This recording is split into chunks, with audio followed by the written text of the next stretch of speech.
সবাই কেমন আছো? আশা করি সবাই খুব ভালো আছো, আমিও খুব ভালো আছি। আমার থাম্বনেল দেখে নিশ্চয়ই তোমরা বুঝেই গেছো যে আজকে আমি কি ব্লগ শেয়ার করতে চলেছি। আজকে আমি শেয়ার করবো তোমাদের সাথে যে what I it in a day. এই পুরো প্রেগনেন্সিতে আমি কি কি খাওয়া দাওয়া করলাম না করলাম সেগুলোই শেয়ার করব। কিন্তু পুরো প্রেগনেন্সি বলবো না, তার কারণ হলো এই আমি যে খাওয়া দাওয়াটা এখন তোমাদের সাথে শেয়ার করব, এটা আমি আফটার 4 মান্থ থেকে যে খাওয়া দাওয়াটা কন্টিনিউ করছি সেটাই শেয়ার করতে পারবো। তার কারণ হলো তার আগে অবধি প্রথম 3-4 মাস আমার কিচ্ছু খেতে ভালো লাগতো না, আমি কোনো রকম নিয়ম করে কিছু খেতে পারিনি। এবার সবাই আমাকে খুব বকাবকি করবে, তাই জন্য ওই ভয়ে আমি যেটুকু পারতাম খেয়ে নিতাম সবার কথা শুনে। কিন্তু এরকম নিয়ম করে খাওয়া আমার তখন একদম হতো না। তখনের ট্রাইমেস্টার অনুযায়ী আমার জার্নিটা আমি পরে একটা বড় ব্লগে শেয়ার করব তোমাদের সাথে। এখন আপাতত আমি যেটা শেয়ার করছি সেটা আমি এখন কি কি খাচ্ছি। আমার কিন্তু কোনো খাবারে কোনো রকম গন্ধ লাগা কিচ্ছু ছিল না, কারণ প্রথম থেকে শুধু চা আমি খেতে পারতাম না, চা খেতে একদম ভালো লাগতো না। প্রথম 6 মাস অবধি আমি একদম চা মুখে দিতে পারছিলাম না, হয়তো রেয়ার 1 দিন কি 2 দিন চা খেয়েছি 6 মাসে। আর তার সাথে কাঁচা পেঁয়াজ, এই দুটো বাদ দিয়ে আমার কোনো খাবারে কোনো দিন কোনো গন্ধ লাগেনি, কোনো রকম প্রবলেম হয়নি। আর হ্যাঁ, জল খেতে পারতাম না সন্ধে অবধি। আমার সকাল থেকে সন্ধে অবধি জলটা খেতে গেলে আমার পুরো তিতো লাগতো, সেটা 6 মাস অবধি ছিল পুরো। এই লাস্ট কিছুদিন আগে থেকে আমার ঠিক হয়েছে জল খেলে আর তিতো লাগে না। তো সকালবেলা ঘুম থেকে উঠেই যেটা হয় আমার ফার্স্ট, সেটা হলো মেডিসিন। এতদিন একটাই মেডিসিন খেতাম, লাস্ট 2 উইক ধরে 2টো করে মেডিসিন খেতে হয়। একটা নতুন মেডিসিন অ্যাড হয়েছে, তো ওই মেডিসিনটা নেওয়ার পর আমি আধ ঘন্টা মতো 20 মিনিট 25 মিনিট মতো আর কিছু খাই না। 20-25 মিনিট যাওয়ার পর তারপর আমি খাওয়া দাওয়া স্টার্ট করি। তো ফার্স্টে ঘুম থেকে উঠে আমি আমার মেডিসিনটা খেয়ে নিয়েছি, আর এখন তোমাদের সাথে এই ব্লগটা স্টার্ট করেছি। এবার হয়ে গেছে আধ ঘন্টা মতো হতে চললো। এবার আমি যা যা খাবো সেগুলো তোমাদের সাথে শেয়ার করবো, তো চলো। সকাল সকাল ফার্স্টেই আমি এই খাবারটা খাই, এটা হলো ছোলা আর মটর ভেজানো, তার সাথে কয়েকটা ড্রাই ফ্রুট। আগে শুধু ড্রাই ফ্রুটসই খেতাম, কিন্তু অতটা ভালো লাগতো না আমার, তাই ডাক্তারকে বলাতে ডাক্তার বললো যে শুধু ছোলা মটর ভেজানো খাও, তাতেই হবে, ড্রাই ফ্রুটস না খেলেও হবে। তো এখন আমি ছোলা মটরটাই ভেজানো খাই 1 মুঠ করে, আর তার সাথে যে ড্রাই ফ্রুটসটা থাকে বাড়িতে সেটাও খেয়ে নিই। এসব খেয়ে দিয়ে আমি আমার কাজে বসে যাই। আমি 7 মান্থ বেবি শাওয়ারের পর আর অফিস যাচ্ছি না, পুরোটাই ওয়ার্ক ফ্রম হোমই করছি। তো একটু বেলা করেই তাই জন্য ব্রেকফাস্ট করি, যেহেতু বসে বসে সারাদিন ল্যাপটপের সামনে থাকি, তো খুব একটা খিদে পেয়ে যায় তেমনও নয়, তাই জন্য একটু বেলা হয়ে যায় আমার ব্রেকফাস্টটা করতে। আজকে যেহেতু রোববারের দিন এই ব্লগটা শ্যুট করেছি, তো আজকে যেহেতু ছুটি ছিল, তাই ইচ্ছা হলো যে একটু এগরোল বানিয়ে খাই সকাল সকাল।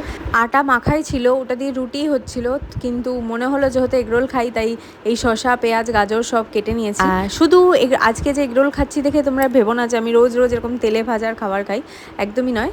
যেদিন যেটা মন চায় সেদিন সেটাই খাই, বেশিরভাগ দিনই রুটি তরকারিই খাই। ওটা ছাড়াও তো কোনো দিন ইচ্ছা হয় যে আজকে চাউমিন খাই, কিংবা ম্যাগি খাই, কিংবা পাস্তা খাই, যেটা ইচ্ছা হয় সেই দিন সেটা খাই টুকটাক, আর না হলে তো রুটি তরকারি আছেই। আর সকালবেলার ব্রেকফাস্টে বেশিরভাগ দিনই আমার একটা করে ডিম খাওয়া হয়েই যায়। আজকে যেমন এগরোলের ডিম তো আছেই, আর অন্য সময় কিছু না কিছুতে ডিম দিয়ে খাওয়াই হয়, আর না হলে তো ডিম সিদ্ধ আছেই, ডিম সিদ্ধই খাই রুটির সাথে। যেহেতু শনি মঙ্গলবার আমাদের বাড়িতে নিরামিষ খায়, তাই শনি মঙ্গলবারটা বাদ যায়। আমি যেহেতু এই পুরো প্রেগনেন্সিতে 2 বারই মিলিয়েই আছি, 2 বাড়িতেই শনি মঙ্গলবারই নিরামিষ খায়, তো ওই 2টো দিন বাদ দিয়ে প্রায় রোজই ডিমটা খাওয়া হয়েই যায়।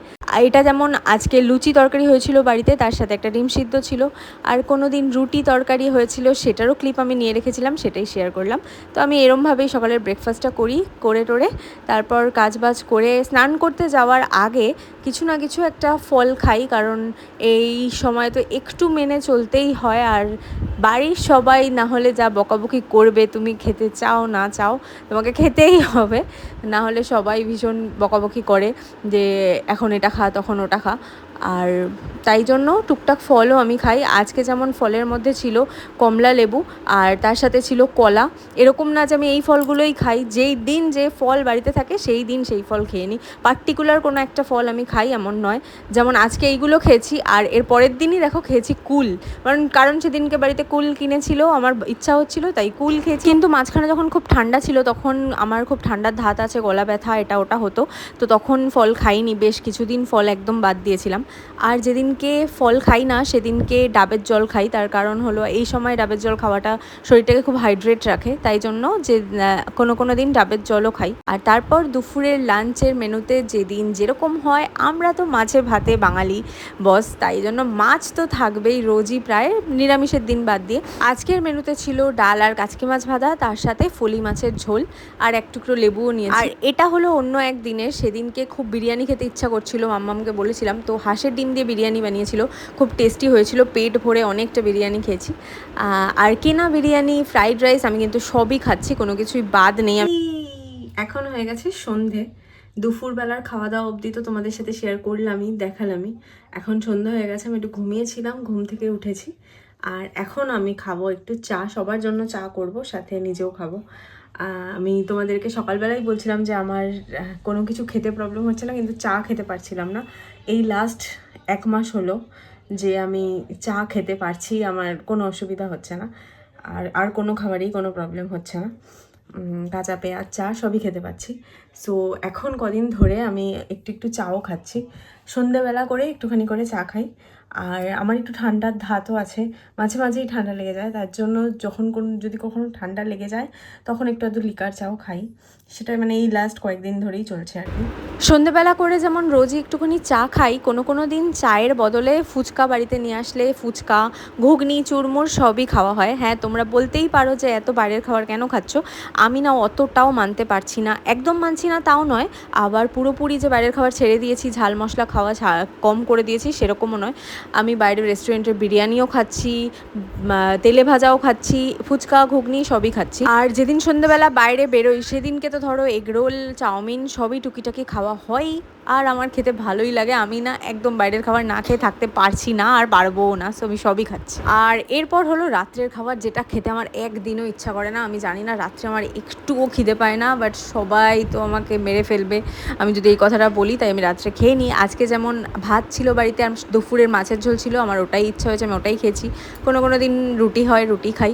আর এটা হলো আমার শ্বশুর মশাই নিজে হাতে লিট্টি বানিয়ে খাবে বলেছিল কবের থেকে। তো আজকে হঠাৎ কাজের থেকে ফিরে দেখলো যেই যে আমি বাড়িতে আজকে আলুর দম বানিয়েছিলাম, নতুন আলুর দিয়ে আলুর দম। তো যেই দেখেছে আলুর দম হচ্ছে, তো উনি বললো চলো আজকে লিট্টি বানিয়ে খাওয়াই। এই ছাতু মেখে আটায় ভরে সব কিছু করে উনি লিট্টিটা বানিয়েছিল, আর মাম্মাম ভেজে দিয়েছিল, খুব ভালো হয়েছিল আমার শ্বশুরমশাইয়ের হাতের লিট্টি। তো তোমরা দেখতেই পেলে এরকমই চলছে আমার সারাদিনের খাওয়া দাওয়া। আমি যে খুব হেলদি খাচ্ছি তাও নয়, আর একদম খারাপ খাচ্ছি সেটাও নয়, মিলিয়ে মিশিয়ে নর্মাল খাবারই খাচ্ছি। আর তাছাড়াও তো চিপস, চকলেট এইগুলো আছেই। যেমন আমি হোলিতে বাড়িতে এসেছি বলে বোন পরের দিনই সকাল সকাল এত কিছু অর্ডার করেছে, বিস্কুট, চিপস, চকলেট, কত কিছু। এইসব খেতে কে না ভালোবাসে, ও ভালোবাসে, আমিও ভালোবাসি, এইসবের জন্যই অর্ডারটা হয়েছে। আর মাঝে মাঝে হয় এমন, কোনো একটা ব্রেকফাস্ট স্কিপ করে দিলাম বা খেলাম না, বা সকালবেলা ড্রাই ফ্রুটস খেলাম না, একটু বেশি করে বিস্কুট খেয়ে নিলাম, বা এটা ওটা উল্টোপাল্টাও খেয়ে নিলাম, এইসবও হয় আমার সাথে। সো এভাবেই চলছে। তোমরা জানিও তোমাদের এই ভিডিওটা কেমন লাগলো, বা তোমাদের কোনো সাজেশন থাকলে বলো। আর এখন আমি এটা তখন বলছিলামই, কিন্তু বলতে বলতে পিছনে টিভি চালিয়ে দিয়েছিল অভি, যার জন্য এখন আমি ভয়েস ওভার দিচ্ছি। সো আজকের ব্লগটা এখানেই এন্ড করছি। So tata.